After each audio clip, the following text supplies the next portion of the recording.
1945년 4월 1일 오키나와 동쪽 능선 위로 새벽이 밝아오고 산호절벽은 호박색과 녹슨 색조로 물들어 있다. 만마일 태평양을 가로질러 불어온 바람은 짠내와 화약 냄새를 싣고 온다. 슈리고지를 벌집처럼 파고든 석회암 동굴 속 일본 제국 육군 32사단 나카무라 코지 소위는 어둠 속에 웅크린 차에 38식 소총을 무릎 위에 단단히 쥐고 있다. 그의 주위로 17명의 병사들이 얕은 숨을 쉬고 있으며 얼굴은 산호가루와 땀으로 얼룩져 있다. 밖에서는 아래 계곡에서 올라오는 미군들의 목소리가 들려온다. 태평양 전선에서 가장 견고한 방어선으로 진격하고 있지 않은 듯 무심하고 거의 한가롭게 들린다. 나카무라는 큐슈 훈련소에서 속삭이던 이야기들, 사이판과 이오지마 참전 용사들이 들려주던 이야기들을 들었다. 미군 무기가 너무나 파괴적이어서 실제로는 존재할 수 없을 것이라는 이야기들. 그는 그것들을 선전선동, 실패를 설명하려는 망가진 사람들의 과장으로 치부했다. 이제 그의 위치 아래 어딘가에서 부츠가 헐거운 돌 위를 밟는 소리가 들려오자 그는 소총을 더 꽉 쥐고 기다린다. 그는 1시간 안에 전쟁에 대한, 명예에 대한, 그리고 죽음의 본질에 대한 자신의 모든 믿음이 불의 강 속에 집어삼켜질 것이라는 사실을 아직 알지 못한다. 일본군 사령부는 4년 동안 미군의 기술 전술에 대한 신화를 구축하는 데 시간을 보냈다. 보급선이 말라붙고 제공권이 사라지며 해군 방어력이 태평양 파도 아래로 가라앉는 것을 지켜본 병사들의 사기를 유지하기 위해 이 신화는 필요했고 심지어 필수적이었다. 일본 제국 대본영을 거쳐 들어오는 첩보 보고서는 새로운 미군 무기를 정화되고 거의 무시하는 듯한 어조로 언급했다. 화염방사기가 언급되긴 했지만 항상 단거리 장치로 거추장스럽고 비실용적이며 살상력보다는 심리적 효과가 더 큰 것으로 묘사되었다. 본토 방어를 준비하는 부대에 배포된 훈련 교범은 이를 전술적 가치가 제한적인 액체 화염 방사기로 묘사했으며 유효 사거리는 아마도 1,105m에 불과하다고 했다. 공식적인 입장은 잘 훈련된 병사들이 적절히 참호 속에 자리 잡으면 유효 사거리 안에 들어오기 전에 그러한 무기들을 쉽게 무력화할 수 있다는 것이었다. 이 평가는 완전히 근거가 없는 것은 아니었다. 과달카날 전역의 소규모 교전에서 사용된 초기 화염 방사기 모델들은 실제로 변덕스러웠고 역화가 발생하기 쉬웠으며 용량도 제한적이었다.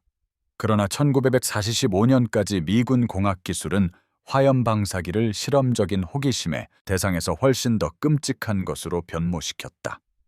나카무라 자신은 1945년 2월 장교 훈련 기간 동안 미군 화염 무기에 대해 정확히 4시간의 교육을 받았다. 한 번도 전투를 경험하지 못한 교관은 마셜 제도에서 찍힌 노획 사진을 가지고 시연했는데 흐릿한 이미지 속에는 약 6m 길이의 작은 불꽃이 콘크리트 토토치카를 핥고 있는 모습이 담겨 있었다. 교관은 말했다. 자리를 유지하십시오. 집중적인 소총 사격으로 운용자가 효과적으로 전개하기 전에 제거할 수 있습니다. 무기는 무겁고 연료는 제한적입니다. 이것은 근접 전투에 용기가 없는 적의 최후의 수단입니다. 나카무라는 이 말들을 야전 수첩에 2번 밑줄을 그어가며 적었다. 그는 그것을 전적으로 믿었다. 그는 그것을 믿어야만 했기 때문에 믿었다. 다른 대안은 생각조차 할 수 없었기 때문이다. 다른 대안이란 그의 조국, 그의 천황, 그의 부시도와 무사도의 명예에 대한 모든 개념이 인간을 횃불로 만드는 금속관에 의해 쓸모없게 되어버린다는 것이었다. 오키나와 섬은 태평양 전쟁에서 전례 없는 무엇인가를 나타냈다. 이전의 작은 환초와 화산암과는 달리 오키나와는 길이 67마일, 폭 228마일의 상당한 육지였으며 거의 50만 명의 민간인이 살고 있었다.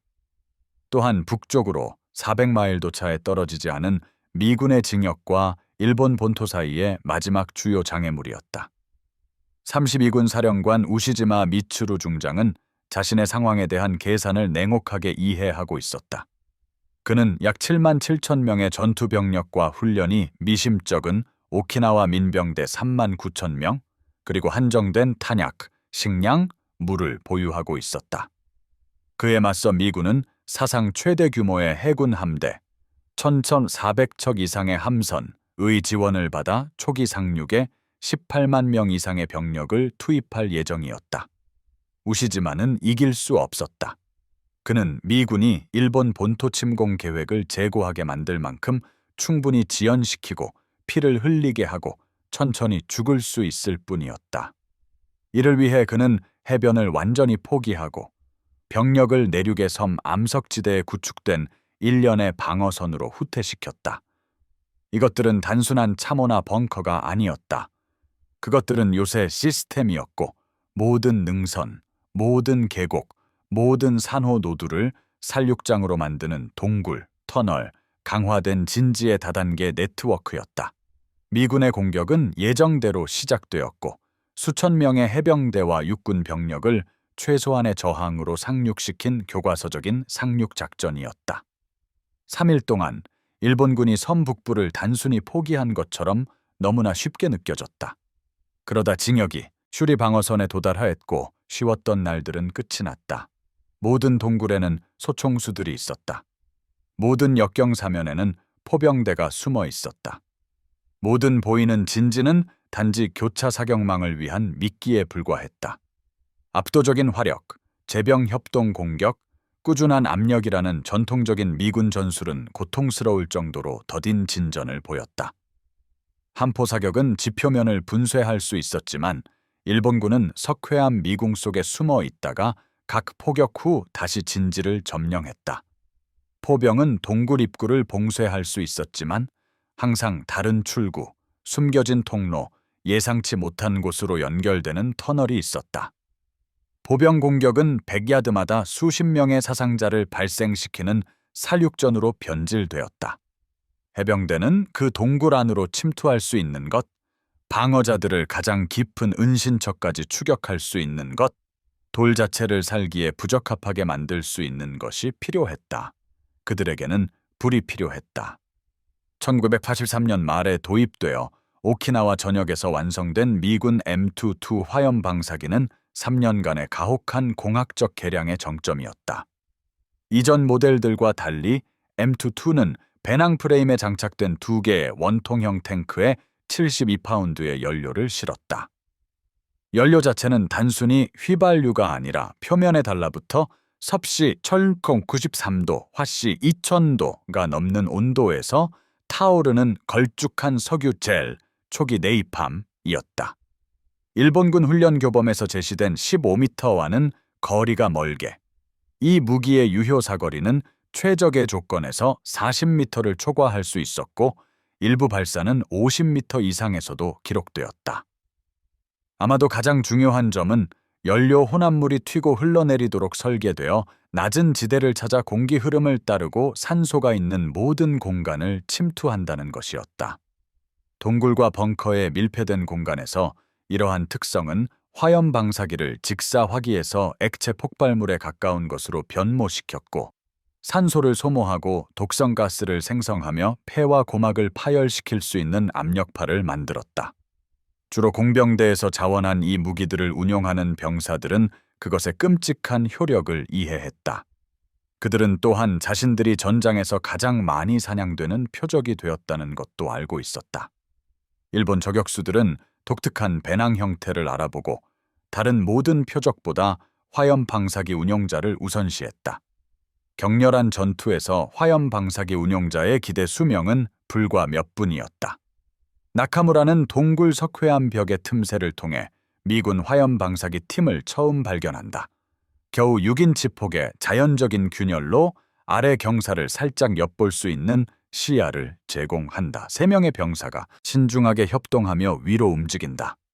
2명의 소총수가 엄호를 제공하고 가운데 1명의 운용자는 등 뒤에 믿을 수 없을 정도로 거대한 짐처럼 보이는 것을 메고 있다.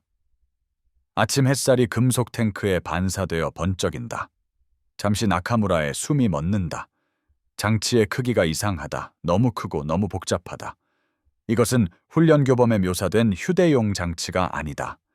이것은 산업용 장비, 공장이나 정유소에 속해야 할 것인데 사람의 어깨에 메고 있는 것이 아니다. 그는 팀이 산호 바위 노드 뒤에 멈춰 서는 것을 지켜보고 운용자가 압력 밸브를 확인하는 것을 지켜보며 소총수들이 능선을 전문적인 침착함으로 훑는 것을 본다.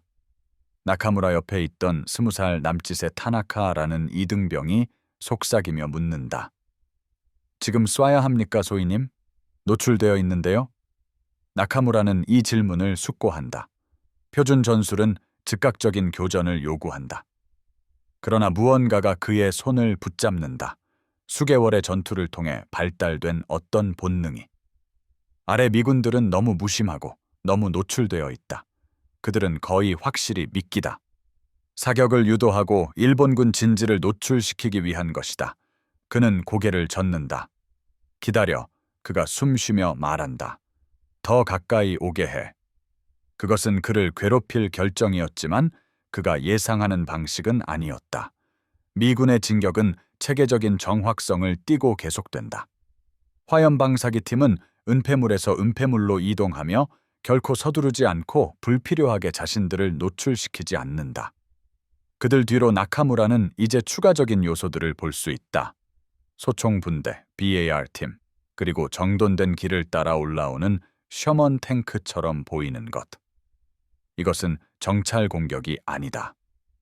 이것은 슈리 방어선의 이 특정 부분을 깨부수기 위해 신중하게 계획된 고의적인 공격이다. 나카무라의 동굴 진지는 이 능선을 따라 서로 연결된 17개의 방어 거점 중 하나이며 각 거점은 상호 지원하며 교차 사격을 제공하도록 설계되어 있다. 미군들은 이를 알고 있다. 그들은 포로들에게서 정보를 얻고 항공사진을 연구하며 모든 전술적 교훈을 피로써 배웠다. 그들은 한 동굴을 공격하는 것이 모든 동굴을 공격하는 것을 의미하며 전체 시스템이 동시에 제압되거나 파괴되어야 한다는 것을 알고 있다. 그래서 그들은 불을 가져왔다. 단 하나의 화염방사기 팀이 아니라 여러 팀이 각각 특정 표적에 배정되어 보병과 장갑차의 지원을 받고 있다. 나카무라는 아래숲 가장자리에서 두 번째 팀이 그리고 세 번째 팀이 나타나는 것을 지켜본다. 그의 손이 떨리기 시작한다. 하지만 두려움 때문은 아니다. 아직은 아니다. 그 떨림은 미군이 어떤 전통적인 의미로 싸우러 오는 것이 아니라는 소름 끼치는 깨달음에서 비롯된다. 그들은 정화하러 오는 것이다. 첫 번째 화염 분사는 나카무라의 왼쪽 200m 지점에서 발생했으며 그가 이토하사의 분대가 주둔하고 있음을 아는 동굴 입구를 겨냥했다. 이 거리에서도 그 소리는 독특했다. 목구멍에서 나오는 듯한 굉음 뒤에 이어지는 거센 씩씩거리는 소리. 마치 사찰의 종이 울리고 자갈 위로 끌려가는 듯했다. 나카무라는 본능적으로 소리나는 쪽으로 고개를 돌린다. 그가 본 것은 그의 가슴 속 숨을 얼어붙게 했다. 그 불꽃은 훈련 사진에 나온 작고 깜빡이는 섬광이 아니었다. 그것은 맹렬한 흐름, 동굴 입구에 쏟아져 안으로 흘러 들어가기 전 공중을 부드럽고 거의 아름다운 곡선으로 가로지르는 액체불의 강이었다. 색깔도 잘못되었다. 캠프파이어나 요리불꽃의 주황, 노랑이 아니라 빛을 발하기보다는 흡수하는 듯한 깊고 지옥 같은 주황, 빨강이었다. 불꽃은 계속된다. 미군 무기에서 5초, 6초, 그리고 7초 동안 계속 뿜어져 나온다. 불꽃이 멈출 무렵에는 동굴 입구 전체가 연기와 불꽃으로 가려져 있었다. 나카무라는 소총 사격을 기다린다. 이토 분대가 반격하여 위협을 무력화하고 있다는 어떤 징후라도. 아무것도 없다. 오직 비명 소리뿐. 일반적인 전장의 불협화음을 비단 자르듯 꿰뚫는 날카롭고 비인간적인 비명. 비명은 아마 20초 동안 계속되다가 갑자기 멈춘다. 그 뒤를 잇는 침묵은 어쩐지 더 끔찍했다. 오키나와 전역에 대한 미 해병대의 공식 전후 보고서는 동굴 소탕 작전에서 화염 방사기의 체계적인 사용을 임상적 정확성으로 기록하고 있습니다. 일반적인 기록은 다음과 같습니다. 동굴 진지 그리드 455.3-782 08시 47분에 화염으로 공격 개시. 두 차례 지속적인 분사 후 초기 저항 진압. 08시 51분에 은폐된 통로를 통해 탈출 시도하는 보조 병력 관측. 지원 소총수에 의해 제거. 08시 55분에 진지 확보 확인. 이처럼 말끔하게 정리된 문구 뒤에는 잔혹한 전술적 진화가 숨어 있습니다. 해병대는 태평양 전역에서 값비싼 시행착오를 통해 화염 공격이 다른 무기 체계와 협조하여 사용될 때 가장 효과적이라는 것을 배웠습니다. 표준 절차는 동굴 복합체에서 모든 보이는 출구를 식별하고 소총수들을 배치하여 보조 탈출 경로를 엄호한 다음 주 입구에 화염을 가하는 것이었습니다. 화염 자체는 모든 방어자에게 도달할 필요가 없었습니다. 과열된 공기, 유독, 가스, 그리고 산소 고갈이 직접적인 접촉 없이도 적을 죽음에 이르게 하는 경우가 많았습니다. 대체 출구로 도망친 생존자들은 방향 감각을 잃고 종종 무기를 잃은 채 나타났으며 기다리던 보병에게 쉽게 처리되었습니다. 심리적 효과도 마찬가지로 중요했습니다. 인근 진지에 대한 화염 공격을 목격한 일본 병사들은 미군이 도착하기도 전에 자신의 진지를 버리고 화염에 맞서기보다는 터널 시스템 깊숙이 후퇴하는 것을 택하는 경우가 많았습니다. 항복 전 죽음이라는 무사도 정신과는 극명하게 대비되는 이러한 사기 저하는 화염 방사기의 가장 중요한 전술적 이점 중 하나였습니다. 나카무라의 진지 아래 화염 방사기 팀이 그의 동굴 입구에서 약 35m 떨어진 작은 움푹 들어간 지점, 접근점에 도달합니다. 그는 이제 틈새를 통해 그들을 선명하게 볼 수 있습니다. 조작자는 키가 큰 남자였는데 체격으로 보아 아마 중서부 출신일 것이고 소매에는 상병 계급장이 보입니다.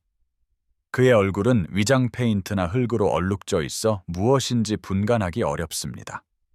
그를 양쪽에서 호위하는 2명의 소총수는 더 젊은 10대 후반 또는 20대 초반으로 그들의 움직임은 명료하고 전문적이었습니다. 한 명은 톰슨 기관 단총을, 다른 한 명은 M1 개런들을 들고 있습니다. 그들은 손 신호로 소통하며 목소리는 없었고 순수한 전술적 효율성을 보여주었습니다. 나카무라는 절박함과 전통적인 전술 교리에서 비롯된 결정을 내립니다. 그는 다나카에게 몸을 돌립니다. 내 신호에 맞춰 중앙의 남자에게 집중 사격해.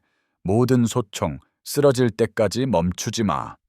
다나카는 고개를 끄덕이고 그 명령을 줄줄이 속삭이기 시작합니다.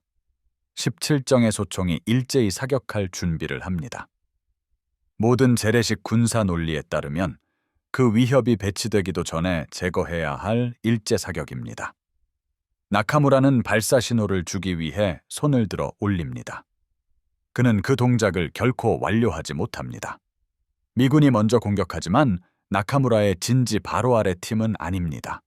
대신 비스듬한 각도에 배치된 다른 2팀이 나카무라의 왼쪽과 오른쪽에 있는 인접한 동굴 입구를 동시에 겨냥하여 발포합니다.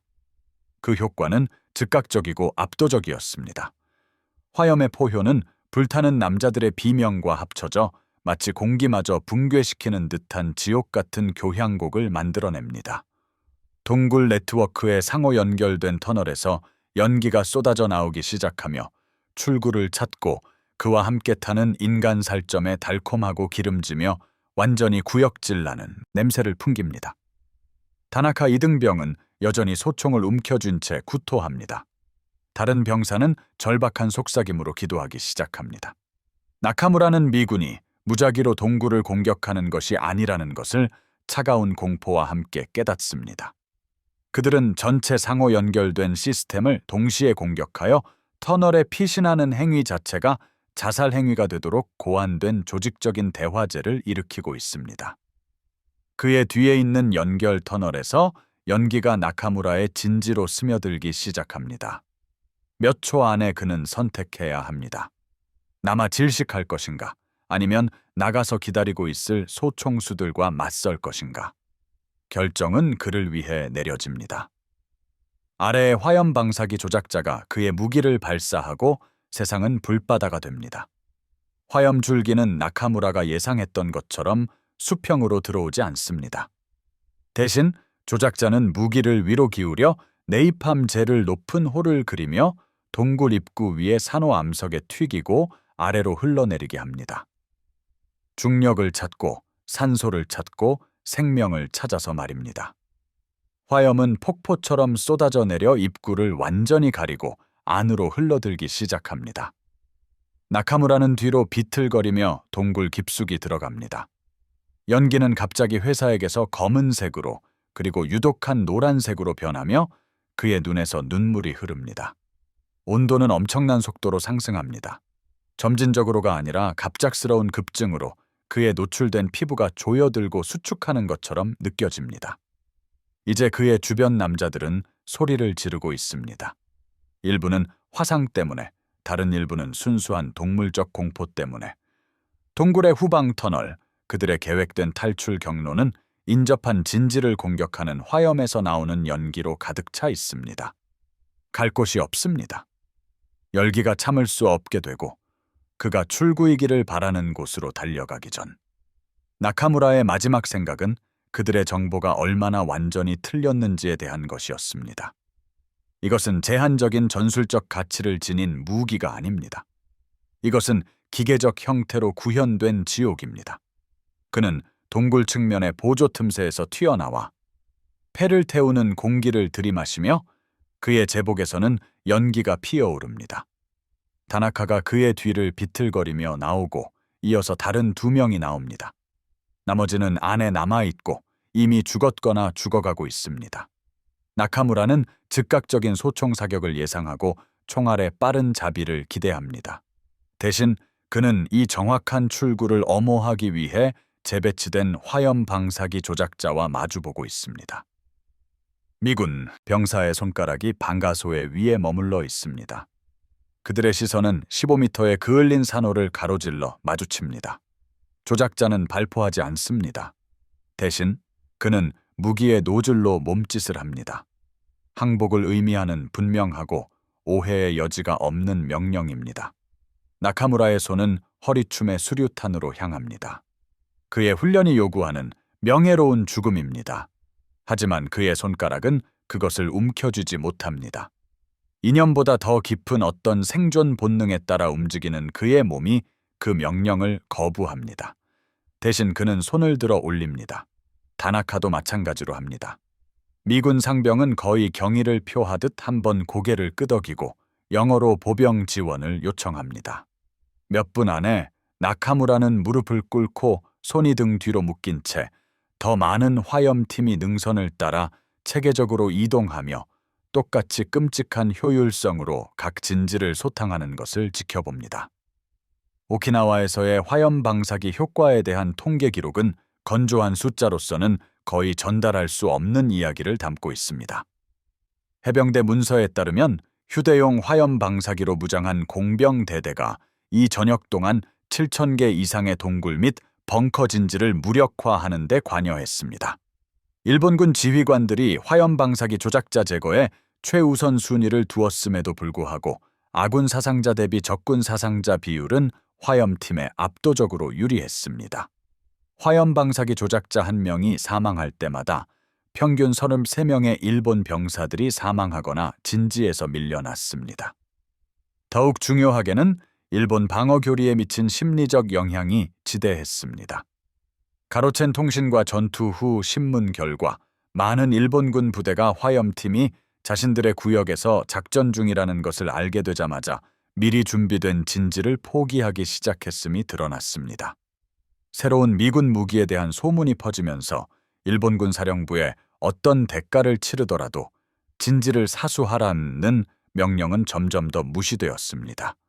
이러한 방어적 결속력의 붕괴는 어떤 단일 전술적 진보보다도 최종적인 미군의 승리에 기여했습니다. 화염은 단순히 일본 병사들을 죽인 것이 아니라 그들의 방어 진지의 무적성에 대한 믿음을 죽였습니다.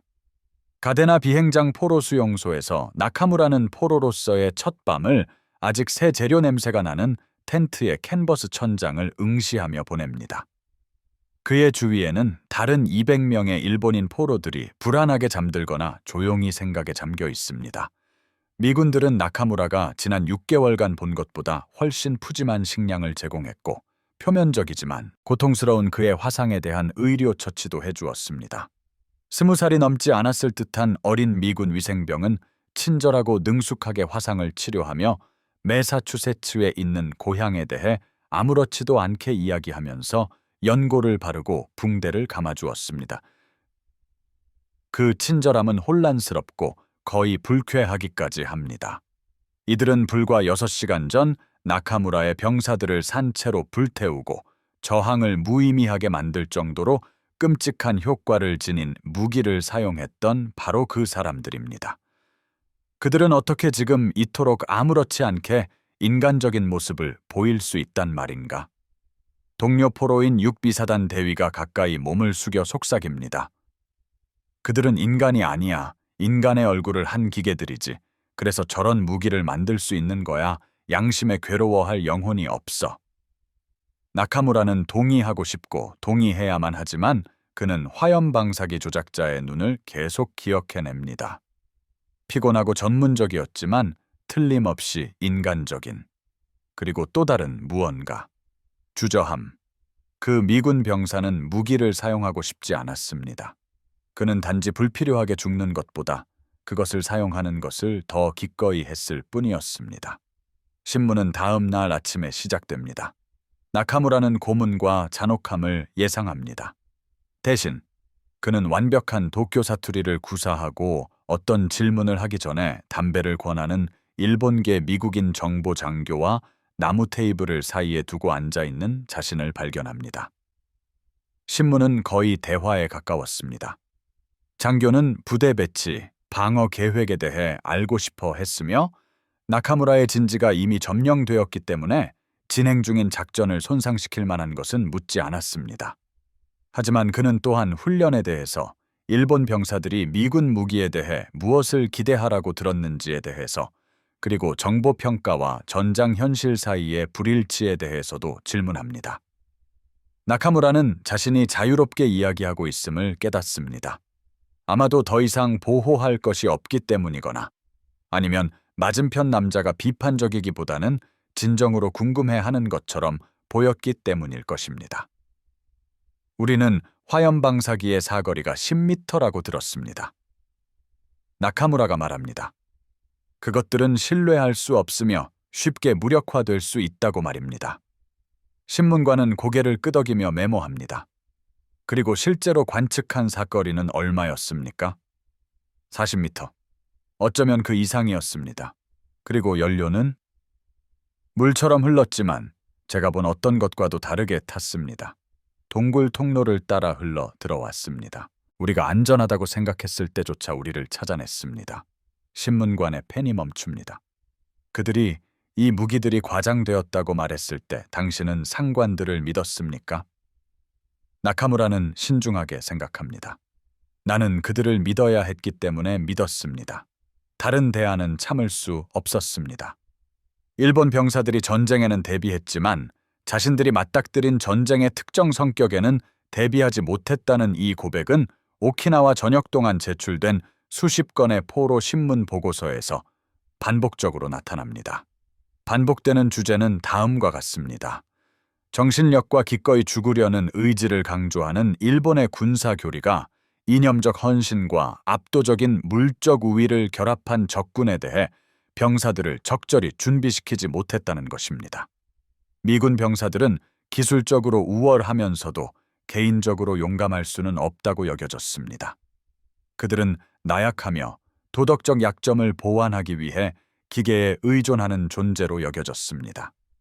화염방사기는 다른 어떤 무기보다도 이러한 환상을 산산조각 냈습니다. 그것을 조작하는 데는 엄청난 육체적 용기가 필요했습니다.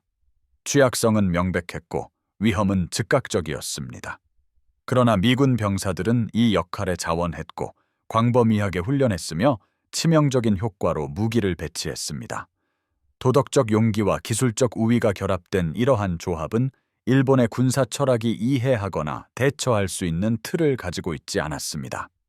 이는 어쩌면 미군이 기술 의존에도 불구하고 승리한 것이 아니라 그들이 상대방보다 기술과 전통적인 군사적 미덕을 통합하는 방법을 더 효과적으로 이해했기 때문에 승리했다는 것을 시사했습니다. 화염 방사기가 지닌 상징적 무게는 전술적 유용성을 훨씬 뛰어넘었습니다. 일본군 문화에서 전사하는 것은 충성과 명예의 궁극적인 표현으로 미화되었습니다. 전사의 죽음은 깨끗하고 의미 있는 것이어야 했으며 종종 옥쇠, 유수이와 같은 개념을 통해 의례화되었습니다. 즉 마지막 한 명까지 싸우고 항복보다는 전멸을 택하는 것이었습니다. 화염 방사기는 이러한 이상을 왜곡했습니다. 불에 의한 죽음은 깨끗하지도 명예롭지도 않았습니다. 그것은 고통스럽고 품위를 떨어뜨리며 종종 오래 지속되었습니다. 산채로 불에 탄 병사들은 침착함을 잃고 비명을 지르며 도망쳤고 무사도의 모든 원칙에 어긋나는 방식으로 행동했습니다. 더 나쁜 것은 이 무기가 오키나와에서 일본의 전략적 기반이었던 방어진지의 개념 자체를 근본적으로 지탱할 수 없게 만들었다는 점입니다. 진지 자체가 거주불능 상태가 된다면 그 진지에서 영광스럽게 죽을 수는 없었습니다. 일부 포로들은 불을 일종의 미신적인 두려움으로 이야기했는데 마치 그것이 단순히 미국의 기술적 우위를 나타내는 것이 아니라 그것을 견뎌낼 수 없는 자신들의 도덕적 결함인 것처럼 말입니다. 다른 이들은 냉혹한 실용주의를 보여주며 아무리 많은 훈련이나 정신적 강인함으로도 사람이 산채로 불태워지는 것에 대비할 수는 없음을 인정했습니다. 1945년 5월 중순 오키나와 전역이 2달째 접어들면서 화염방사기 부대의 심리적 우위는 너무나 뚜렷해져서 일부 일본군 부대는 화염 공격이 흔한 구역에서 벗어나 재배치를 특별히 요청하기 시작했습니다. 미 정보부에 의해 번역된 한 도청된 통신문에는 한 중대장이 대대본부에 재배치를 간청하는 내용이 담겨 있었는데 그 이유는 병사들이 화염 무기에 저항할 의지를 잃었고 더 이상 자신의 진지를 지키는 데 의지할 수 없기 때문이었습니다. 이는 불복종이 종종 즉결 처형으로 이어지던 군대에서는 이례적인 인정이었습니다. 그러한 탄원이 아예 전송되었다는 사실 자체가 단순한 죽음의 두려움을 넘어선 깊은 사기 저하를 시사했습니다. 병사들은 죽음을 두려워하지 않았습니다. 그들은 그것을 피할 수 없는 것으로 받아들였습니다. 그들은 특정한 방식으로 죽는 것, 즉 마지막 순간에 인간 이하의 존재로 전락하는 것을 두려워했습니다. 이러한 취약성을 인식한 미군 심리전 부대는 일본군 전선에 살포되는 선전 전단지에 화염 방사기에 대한 언급을 포함하기 시작했습니다. 전단지는 화염 공격을 직접적으로 위협하지 않았습니다. 단순히 화염팀의 실제 활동 사진을 싣고 불에 의한 죽음이 수반하는 것을 상세히 설명했습니다. 이러한 전단지가 배포된 구역에서 항복률은 눈에 띄게 증가했습니다. 나카무라는 카데나 포로 수용소에서 6주를 보낸 후 하와이에 있는 더 큰 시설로 이송됩니다. 이 기간 동안 그는 자신이 어떻게 그토록 철저하게 패배했는지 이해하려는 사람의 집중된 관심으로 미군 작전의 일상적인 흐름을 관찰합니다. 그를 가장 놀라게 한 것은 물질적 풍요가 아니었습니다. 물론 그것 또한 충격적이었습니다. 일본군 한 부대가 몇 주를 버틸 수 있었을 식량과 보급품이 무심하게 낭비되는 모습은 놀라웠지만 그보다 그를 놀라게 한 것은 모든 것의 체계화였습니다. 미국인들은 산업 엔지니어가 공장 생산에 접근하는 방식과 같은 방식으로 전쟁에 접근합니다. 모든 작업에는 절차가 있고 모든 절차는 최적화되었으며 모든 최적화는 문서화되고 배포되었습니다. 그가 실제 작전에서 본 화염 방사기 팀은 특별한 전사들이 아니었습니다. 그들은 단순히 효과를 극대화하고 취약성을 최소화하도록 설계된 시스템 내에서 작동하는 잘 훈련된 기술자들이었습니다. 조작자를 보호하는 소총수들은 어디에 위치해야 하는지 정확히 알았습니다. 조작자는 다른 목표물에 얼마나 많은 연료를 사용해야 하는지 정확히 알았습니다. 전차 지원은 언제 징역하고 언제 엄호 사격을 제공해야 하는지 정확히 알았습니다. 그것은 조립 라인으로서의 전쟁이었고 품질 관리로서의 죽음이었습니다. 이러한 깨달음은 나카무라를 괴로운 결론으로 이끌었고 그는 이 결론을 변경에서 고요한 저녁에 동료 장교들과 공유합니다. 일본이 이 전쟁에서 승리할 수 없는 것은 일본 병사들이 용기나 기술이 부족해서가 아니라 승리 과정을 산업화한 적과 싸우고 있기 때문이라는 것입니다. 미국인들은 단순히 더 많은 무기를 가져오는 것이 아니라 일본이 전투 손실을 메우는 것보다 더 빠르게 평범한 시민들을 효과적인 병사로 변화시키는 전체 생산 시스템, 물류 네트워크, 훈련 체제를 가져오고 있습니다. 화염 방사기는 이례적인 것이 아닙니다. 그것은 어떤 정신적 강인함으로도 극복할 수 없는 더 깊은 미국의 이점의 증상입니다. 듣고 있던 장교 중 한 명인 슈리성에서 연대를 지휘했던 소령은 격렬하게 반대합니다. 당신은 우리가 이미 패배한 것처럼 말하고 있군요. 그가 차갑게 말합니다. 야마토 정신 다해훈이 그들의 기계에 맞서 아무 의미도 없다는 것처럼 말입니다. 나카무라는 그의 시선을 마주합니다. 우리는 정신만으로 정신과 우수한 기계를 모두 가진 적을 물리칠 수 있다라고 믿었던 순간 패배했습니다. 미국인들은 약하지 않습니다. 우리는 우리 자신을 우월하게 느끼기 위해 그들이 약하다고 말했습니다. 이제 우리는 그 거짓말에 우리의 목숨으로 대가를 치르고 있습니다. 그 대화는 패배주의와 명예부족이라는 비난과 함께 좋지 않게 끝납니다. 하지만 나카무라는 몇몇 젊은 장교들이 소령과의 시선을 피하고 한 장교는 나중에 조용히 다가와 나카무라의 말이 옳다고 인정하는 것을 알아차립니다. 이 장교는 하야시라는 이름의 중위로 오키나와로 전속되기 전 이오지마에서 싸웠습니다. 거기서도 똑같은 것을 봤습니다. 하야시가 속삭입니다. 화염 무기, 조직적인 협력, 시스템. 우리는 많은 미군을 죽였습니다. 하지만 우리가 한 명을 죽일 때마다 10명이 더 앞으로 나왔고 그들은 우리보다 더 빨리 자신들의 실수로부터 배웠습니다. 마치 바다와 싸우는 것 같았습니다. 한 파도에는 맞설 수 있지만 바다는 무한하고 결코 지치지 않습니다. 나카무라는 고개를 끄덕입니다. 그 비유는 적절했습니다. 일본은 파도와 싸우면서 충분히 많은 파도를 부수면 바다 자체가 물러날 것이라고 믿었습니다. 그들은 미국에게 바다란 혁신과 적응을 중시하는 문화와 결합된 무한한 산업 생산 능력이라는 것을 이해하지 못했습니다. 화염 방사기는 단지 하나의 파도일 뿐이었습니다. 그 뒤에는 수천 개의 파도가 더 있었고 각각은 정교해지고 개선되었으며 각각은 정복하는 것이 아니라 해방시키는 것이라고 믿는 병사들에 의해 전달되었습니다. 전쟁은 8월 화염 방사기의 공포마저 왜소하게 만드는 원자 불꽃으로 끝납니다. 비록 나카무라와 동료 포로들은 몇 주 후에야 그 상세한 내용을 알게 되지만 말입니다. 마침내 소식이 전해지고 수용소 확성기 시스템을 통해 히로히토 천황의 항복 선언이 재생되자 반응은 엇갈렸습니다. 일부 포로들은 자신들의 희생이 지키고 있다고 믿었던 모든 것의 죽음을 애도하며 공개적으로 울었습니다. 다른 이들은 마침내 죽음이 끝났다는 눈에 띄는 안도감을 보였습니다.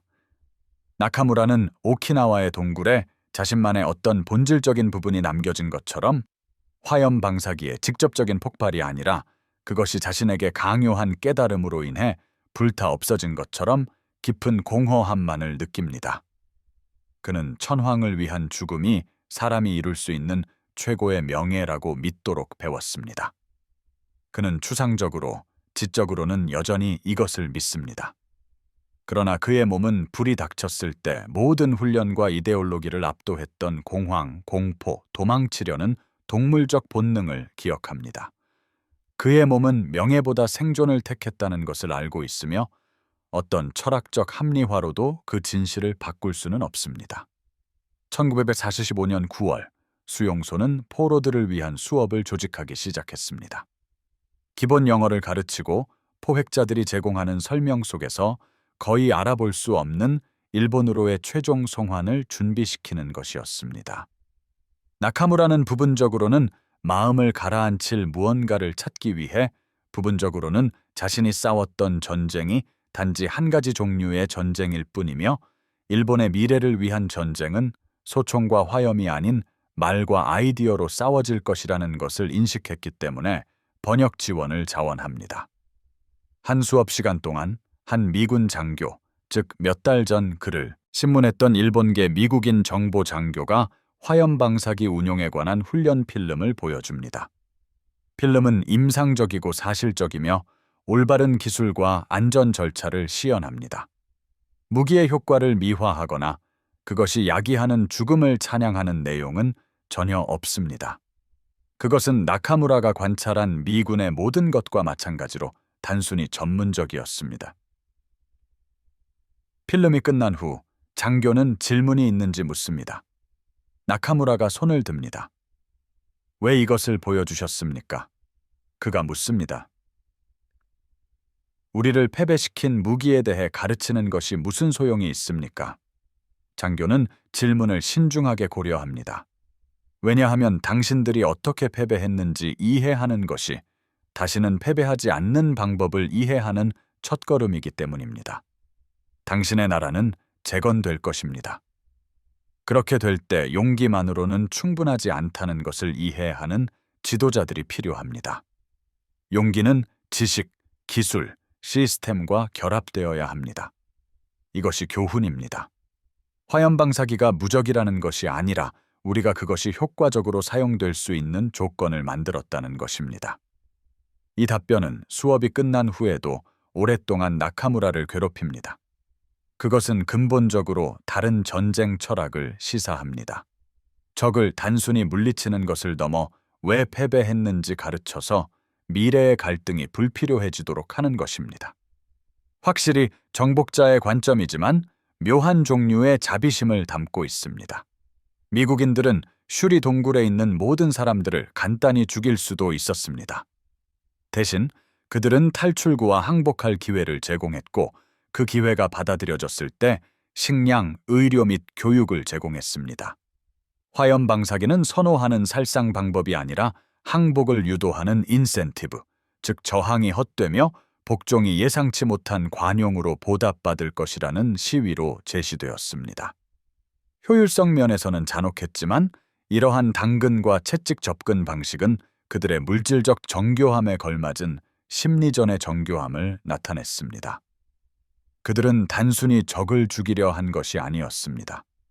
그들은 적의 저항 의지를 꺾고 그 적을 전후 세계에 대한 자신들의 비전과 양립할 수 있는 다른 무언가로 재건하려고 했던 것입니다. 나카무라는 1946년 3월 요코하마에 상륙한 송환그룹의 일원으로 일본으로 돌아옵니다. 그가 마주한 나라는 그가 떠났던 나라와는 거의 닮은 점이 없었습니다. 미군 점령군은 도처에 있었고 그들의 지프와 트럭은 잔해로 뒤덮인 거리를 지나다녔습니다. 그러나 그를 가장 놀라게 한 것은 저항의 부재였습니다. 일본 시민들, 심지어 많은 전직 군인들까지도 점령을 거의 열렬히 받아들이고 미국인들로부터 배우고 그들의 방법과 기술을 흡수하려는 것처럼 보였습니다. 여기에는 물론 수치심도 있었지만 실용주의도 있었습니다. 미국인들은 자신들의 시스템이 일본의 시스템보다 더 효과적으로 작동한다는 것을 어떤 의심의 여지 없이 입증했습니다. 재건을 위해 일본은 정복자들로부터 배워야 했습니다. 나카무라는 점령 당국의 번역가로 일자리를 얻었고 매일 사용하면서 영어 실력이 빠르게 향상되었습니다. 그는 미국 농업 기술을 일본 농민들에게 이전하는 것을 돕고 공장 재건을 위한 기술 매뉴얼을 번역하는 것을 돕고 불과 1년 전만 해도 서로를 섬멸하려고 했던 두 문화 사이의 간극을 메우는 데 기여했습니다. 조용한 순간에 그는 때때로 포로가 되기 직전의 마지막 순간에 마주했던 화염 방사기 조작자에 대해 생각합니다. 반가소에 위에서 맴돌던 손가락, 다른 인간을 불태우기보다 자비를 베풀기로 한 선택. 그는 그 조작자가 자신들의 만남에 대해 생각해 본 적이 있는지, 그가 자부심이나 수치심 또는 전쟁이 끝났다는 단순한 안도감을 느끼는지 궁금해 합니다. 수년 후인 1952년, 나카무라는 캘리포니아에서 열리는 미국 참전용사대회에 대한 신문 기사를 접한다. 그 기사에는 여러 사진이 있었는데 그중 한 장에서 그는 한 얼굴을 알아본다. 오키나와에서 화염방사기를 운용했던 병사였다. 이제는 나이가 들어 양복과 넥타이를 메고 아내와 두 아이를 팔로 감싸 안은 채 카메라를 향해 웃고 있었다. 캡션에는 그가 위스콘신 출신의 철물점 주인 해럴드 젠슨이라고 적혀 있었다. 나카무라는 오랫동안 그 사진을 응시한다. 이 남자는 오키나와 전역 기간 동안 어쩌면 100여 명의 일본군 병사들을 불태워 죽였을 것이다. 이제 그는 망치와 못을 팔고 있으며 아마도 직접적으로 질문받지 않는 한 전쟁에 대해 결코 이야기하지 않을 것이다. 그는 놀랍도록 쉽게 일상으로 돌아와 삶을 꾸리고 지역사회에 기여했다. 이러한 모습에는 경탄스러움과 동시에 끔찍함이 공존한다. 그러한 폭력적인 행위를 저지르고도 마치 전쟁이 근무 시간이 끝나면 퇴근하는 또 하나의 직업인 것처럼 단순히 민간인 생활로 돌아갈 수 있는 능력. 나카무라는 자신은 그럴 수 없으리라 생각한다. 그의 전쟁은 이제 내면에서 계속되고 있다. 자신이 믿도록 교육받은 것과 실제로 경험한 것 사이의 간극에 대한 끊임없는 자기 성찰인 것이다. 어쩌면 이건 역시 미국의 강점 중 하나일지도 모른다. 그들은 전쟁이나 죽음을 낭만적으로 미화하지 않는다. 그들은 전쟁을 효율적으로 해결해야 할 문제로 취급한 다음 다른 문제를 해결하러 넘어간다. 그 안에는 자유가 있지만 나카무라는 그것이 그가 존경하는 종류의 자유인지는 확신할 수 없다. 미국 산업의 무자비함의 상징인 화염 방사기는 1960년 나카무라의 삶의 마지막으로 한 번 더 등장한다. 그때쯤 그는 일본 국제통상산업성 MIT의 하급 관리가 되어 일본 경제를 재건하는 기술 이전 협정을 협상하는 것을 돕고 있었다.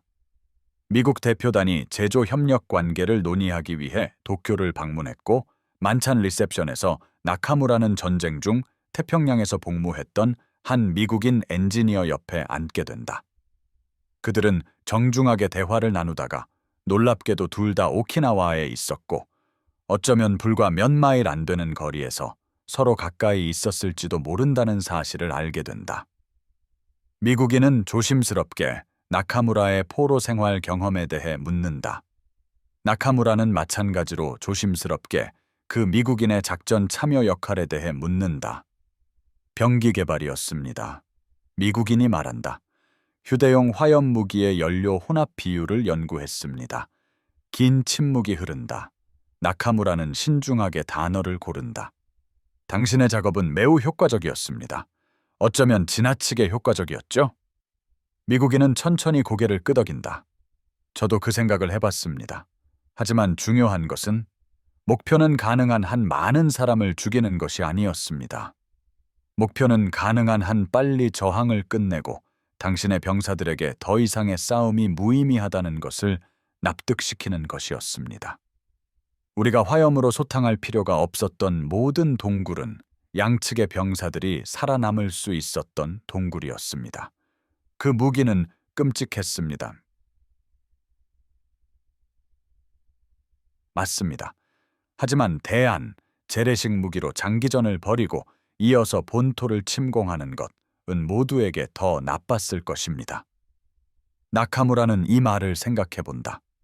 어쩌면 당신이 옳을지도 모릅니다. 하지만 말해 주십시오. 당신은 그런 무기를 만든 것을 후회한 적이 있습니까? 미국인은 대답하기 전에 길게 한 모금 마신다. 매일 후회합니다. 하지만 필요하다면 다시 할 것입니다. 때로는 고통을 끝내는 가장 빠른 방법은 저항이 항복보다 더 큰 고통을 초래할 것임을 보여주는 것입니다. 그것은 유쾌한 진실이 아니지만 그럼에도 불구하고 사실이라고 믿습니다. 그들은 친구에 가까운 관계, 적어도 서로를 이해하게 된 사람들처럼 헤어진다. 나카무라는 호텔로 돌아가는 택시 안에서 그 미국인 엔지니어가 그 자신이 15년 동안 표현하려 애썼던 것을 평범한 말로 설명했음을 깨닫는다. 즉, 화염 방사기는 단순히 전쟁 무기가 아니라 전쟁을 심리적으로 지속 불가능하게 만드는 무기였다는 것이다. 그것은 어떤 면에서는 반전 무기였다. 그 효과가 너무나 끔찍하여 사람들에게 그것에 맞서기보다 무기를 내려놓도록 설득했다. 궁극적인 폭력을 사용하여 총체적인 폭력을 최소화하는 이 역설은 갈등 해결에 대한 분명히 미국적인 접근 방식을 나타낸다.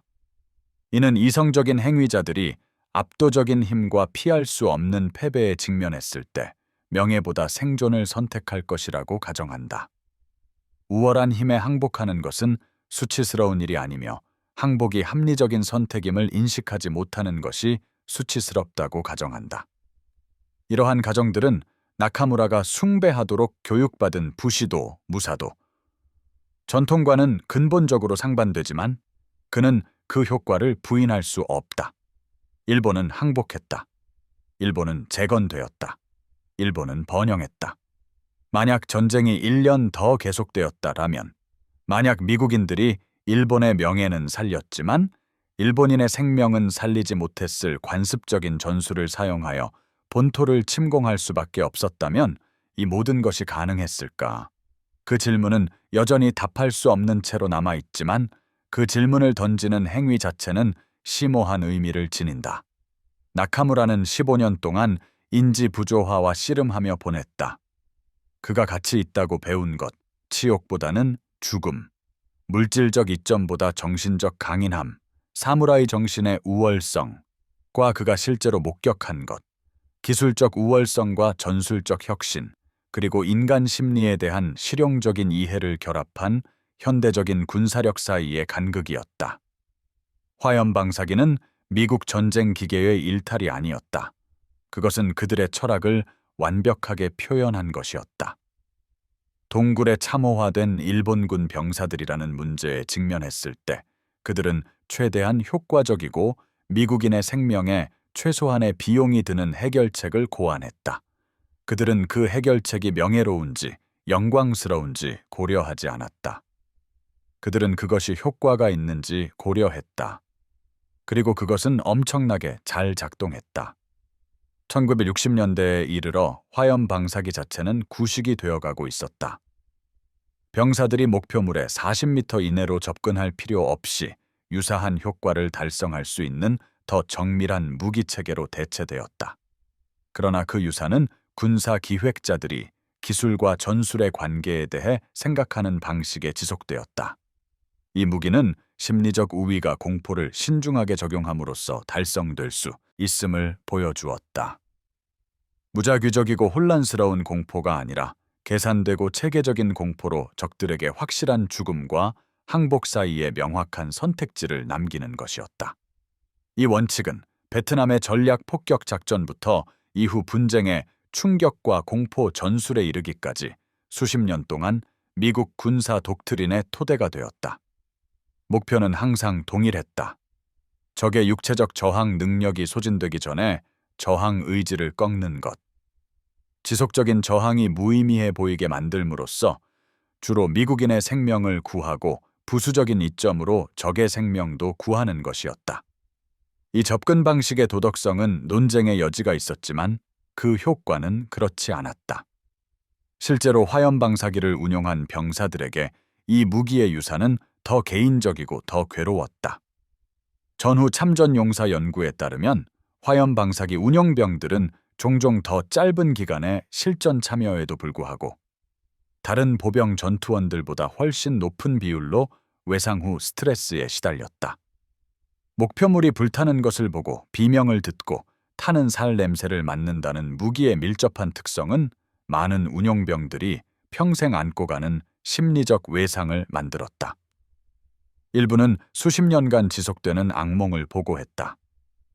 다른 이들은 어떤 합리적인 정당화로도 완전히 지울 수 없는 죄책감과 씨름했다. 그들은 지적으로는 그들의 행동이 전술적으로 타당했으며 전체적으로 생명을 구했을 것이라고 이해했다. 그러나 다른 인간을 산채로 불태우는 삶과 죽음에 대한 그러한 힘을 휘두르는 본능적인 기억은 그들 중 많은 이들의 본질적인 무언가를 손상시켰다. 미국 군부는 특유의 실용주의로 이러한 효과를 연구하고 그 결과를 미래의 갈등에서 심리적 사상자를 최소화하기 위해 고안된 훈련 프로그램에 통합했다. 교훈은 항상 체계적이었다. 문제를 식별하고 측정하고 해결책을 개발하고 실행하는 것. 외상조차도 관리되고 줄여지고 최적화될 수 있었다. 나카무라는 1975년에 공직에서 은퇴한다. 거의 30년간 일본의 경제 기반 시설 재건을 도운 후였다. 그는 자신의 나라가 패배한 군사 강국에서 미국의 경영 기법, 미국의 생산 방식, 미국의 혁신 문화를 채택하며 경제 초강대국으로 변모하는 것을 지켜보았다. 이러한 변모는 너무나 완벽해서 전쟁 후에 태어난 젊은 일본인들은 일본과 미국이 한때 적이었다는 것을 알게 되면 때때로 놀라움을 표한다. 그들에게 미국은 일본의 가장 가까운 동맹국이자 가장 큰 무역 파트너이며 일본의 전후 발전의 많은 부분에 대한 모델이다. 이러한 망각은 나카무라를 괴롭힌다. 그는 패배의 교훈을 잊는 것은 그 교훈을 배우며 죽어간 이들에 대한 일종의 배신이라고 믿기 때문이다. 그는 출판을 위한 것이 아니라 손자들을 위해 회고록을 쓰기 시작한다. 전쟁이 실제로 어떠했는지, 무언가를 완전히 믿고 있다가 그 믿음이 불타버리는 기분이 어떠했는지에 대한 기록을 보존하기를 바라면서. 회고록은 1945년 4월 1일이라는 단 하루와 전쟁, 명예, 그리고 현대 분쟁의 본질에 대해 그가 이해했던 모든 것을 바꾼 단 하나의 무기에 초점을 맞춘다. 원고에서 그는 화염 방사기를 무기가 아니라 메신저로 묘사한다. 옛 세상이 끝나고 새로운 세상이 시작되었음을 알리는 소식을 가져온 메신저로 말이다. 메시지는 미묘하지 않았다. 산업 전쟁 시대에는 정신력만으로는 불충분하다는 것, 용기만으로는 체계적인 기술적 우위를 극복할 수 없다는 것, 피할 수 있는 죽음을 초래한다면 명예는 무의미하다는 것. 이것들은 나카무라 세대가 믿도록 교육받았던 모든 것에 모순되는 가혹한 진실들이었다. 그러나 그럼에도 불구하고 그것들은 진실이었고 오키나와의 산등성이에 불로 쓰여지고 히로시마와 나가사키의 원자 폭탄 참사로 확인되었다. 이 메시지를 받은 후 일본은 선택의 기로에 섰다. 그것을 거부하고 멸종에 직면하거나 그것을 받아들이고 새로운 원칙에 따라 재건하는 것. 일본이 후자를 선택했다는 것, 즉 이념적 순수성과 멸종보다는 생존과 적응을 선택했다는 것은 어쩌면 모든 것 중 가장 위대한 승리였다. 군사적 승리가 아닌 도덕적, 철학적 승리였다.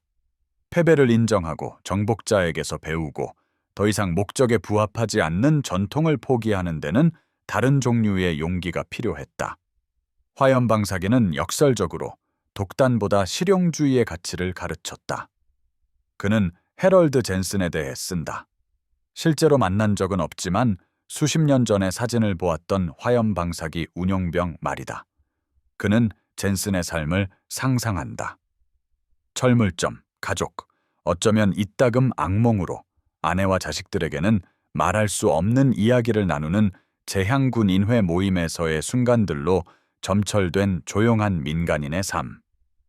그는 젠슨이 불태우지 않기로 선택했던 일본군 중위를 기억하는지 자비를 베풀지 않았던 순간들과는 다르게 그 자비의 순간이 젠슨의 양심에 어떤 무게로 다가올지 궁금해한다.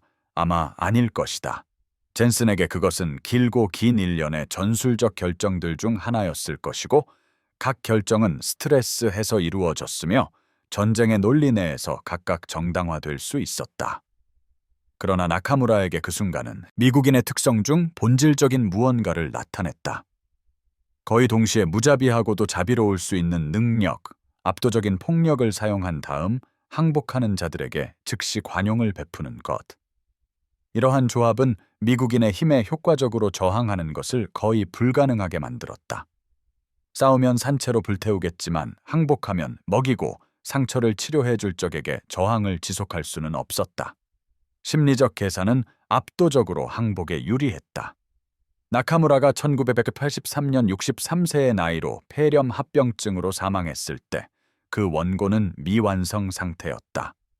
그의 자녀들은 그의 서류들 사이에서 수십 장의 송을시 페이지들을 발견했다.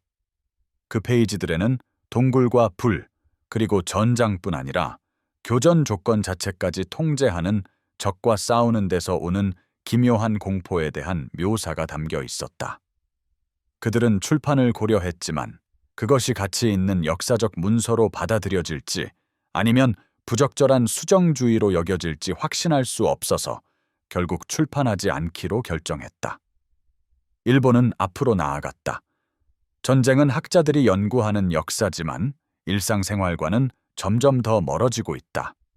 화염방사기는 박물관의 전시물이 되었고 그 전술은 군사 역사가들을 제외하고는 잊혀졌다. 싸우고 죽었던 세대는 그들의 기억과 함께 사라져가고 있다. 아마도 이것은 자연스러운 일일 것이다. 아마도 사회는 앞으로 나아가기 위해 잊어야 할 필요가 있을 것이다. 하지만 잊힘 속에서 무언가가 상실된다. 그것은 패배가 실제로 무엇을 의미했는지에 대한 본능적인 이해, 엄청난 대가를 치르고 배운 교훈, 그리고 군사력이 기술 혁신과 적응 가능한 교리에 결합되지 않으면 결코 충분하지 않다는 지식이다. 화염방사기는 전장에서 퇴역한 지 수십 년이 지난 지금도 미국 군사 철학의 독특하게 울림 있는 상징으로 남아있다. 하늘에서 휘둘러지는 순수한 파괴력을 상징했던 원자폭탄과는 달리 화염방사기는 친밀하고 개인적이며 목표물의 눈을 직접 보며 개별 병사들이 배치했다. 빠른 죽음의 자비를 제공했던 재래식 총기와는 달리 화염방사기는 명예로운 전투에 대한 모든 문화적 규범을 위반하는 방식으로 느리고 고통스럽게 죽음을 선사했다.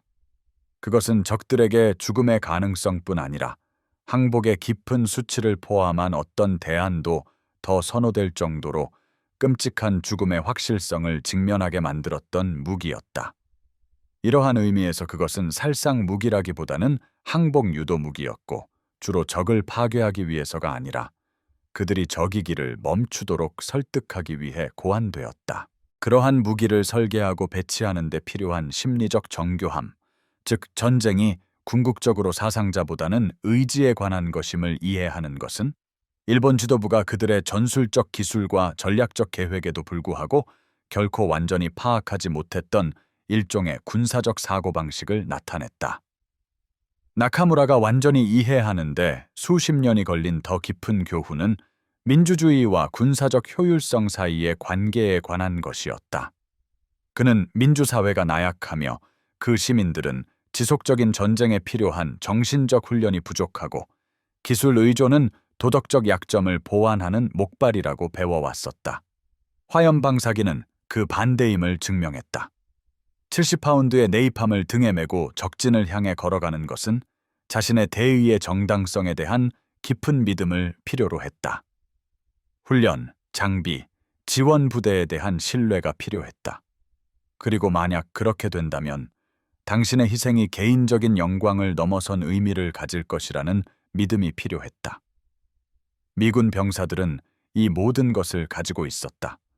그들은 신성한 황제가 명령했기 때문이나 고대의 무사도가 요구했기 때문에 싸운 것이 아니었다. 그들은 자신들의 사회가 방어할 가치가 있다고 믿었기 때문에, 봉사를 선택했기 때문에, 그리고 그들의 생명을 소중히 여겨 최상의 무기와 훈련을 제공하는 시스템의 일부였기 때문에 싸웠다.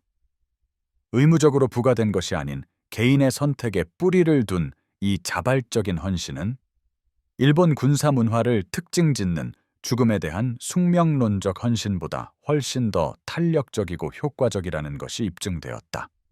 미군 병사들이 자신들의 생명이 가치 있다라고 믿고 그것을 지키기 위해 싸웠기 때문에 화염방사기가 가능했다. 일본의 방어 전략은 죽음 외에는 생명의 가치가 없다고 생각하는 병사들이 삶을 지킬 만큼 생명을 소중히 여기는 병사들을 어떻게든 이길 것이라고 가정했기 때문에 실패할 수밖에 없었다. 결국 슈리방어선 동굴을 집어삼킨 불길은 일본 병사들 이상의 것을 태워버렸다. 그것은 현대 전쟁의 본질에 대한 환상, 정신과 물질의 관계, 산업시대의 군사적 효율성 원천에 대한 환상을 소멸시켰다. 그것은 잔혹할 정도로 명확하게 용기와 명예만으로는 충분하지 않다는 것을 보여주었다. 그것들은 우월한 기술, 더 나은 병참, 더 효과적인 훈련, 그리고 이념적 선입견보다는 전장 결과에 기반하여 전술을 조정하려는 의지와 결합되어야만 했다. 태평양 섬들 위로 불꽃으로 새겨진 이 교훈들은 여러 세대에 걸쳐 군사교리를 형성하게 될 것이다. 그것들은 현대 군대가 병력을 훈련하고 장비를 갖추고 배치하는 방식에 영향을 미칠 것이다. 그것들은 전 세계 군사학교에서 여전히 가르치는 제병 협동의 원칙, 기술 혁신의 중요성, 그리고 전쟁의 심리적 차원에 대한 원칙들을 확립하게 될 것이다. 국제 통상 산업성에서 중견 간부 이상으로 오르지 못했고 방어하지 못했던 조국을 재건하는데 전후 세월을 보낸 나카무라 고지 중위에게 화염방사기는 이데올로기가 현실과 만났고 현실이 더 강하다는 것을 증명한 시금석 같은 순간으로 남아 있었다. 그는 자신의 경험이 가진 상충하는 진실들을 완전히 받아들이지 못했다. 즉, 그의 항복이 수치스러우면서도 합리적이었다는 것, 미국인들이 해방자이자 정복자였다는 것, 그리고 자신을 패배시킨 무기가 또한 기묘하게도 자신의 목숨을 구하고 더 나은, 더 평화로운 일본에 기여할 기회를 주었다는 것. 이러한 모순들은 논리의 실패가 아니라 하나의 세계 질서가 끝나고 다른 질서가 시작되던 복잡한 역사적 순간을 정확하게 반영한 것이었다. 그 동굴들을 태운 불길은 단지 방어 진지를 파괴한 것이 아니었다. 그것은 일본 지도부가 직면할 수밖에 없을 때까지 보기를 거부했던 힘에 대한 진실, 진보에 대한 진실, 그리고 수단과 목적 사이의 관계에 대한 진실을 밝혀주었다. 그 진실들이 부인할 수 없게 되었을 때 수백만 명이 죽었고 사회 전체가 멸종의 위기에 처해 있었다. 압력연료, 점화원, 방아쇠로 이루어진 그 잔인할 정도로 단순한 무기, 즉 화염방사기는 돌이켜보면 태평양 전쟁 전체의 일종의 은유가 되었다. 일본은 수세기에 걸쳐 축적된 전통으로 항복보다 죽음을 더 가치 있게 여기는 무사도로 물질적 불리함을 극복하기 위한 정신력으로 싸웠다. 미국은 조립 라인과 혁신 주기, 전장 상황에 대한 실용적인 적응, 그리고 전쟁이 영광스러운 것이 아니라 필요하고 미덕의 표현이 아니라 해결해야 할 문제임을 이해하는 시민들에 의해 배치된 공학자들이 설계한 무기로 싸웠다. 이 두 철학이 오키나와 동굴에서 만났을 때 그 결과는 결코 의심의 여지가 없었다. 불길은 그저 진실을 눈에 보이게 즉각적으로 무시할 수 없게 만들었다.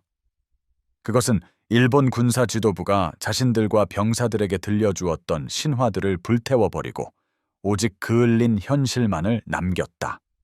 즉, 현대 전쟁은 산업 역량과 전술적 혁신을 결합할 수 있는 자들, 용기와 생존 모두를 소중히 여길 수 있는 자들, 그리고 항복한 자들에게 자비를 베풀면서도 끔찍한 폭력을 행사할 수 있는 자들의 것이었다.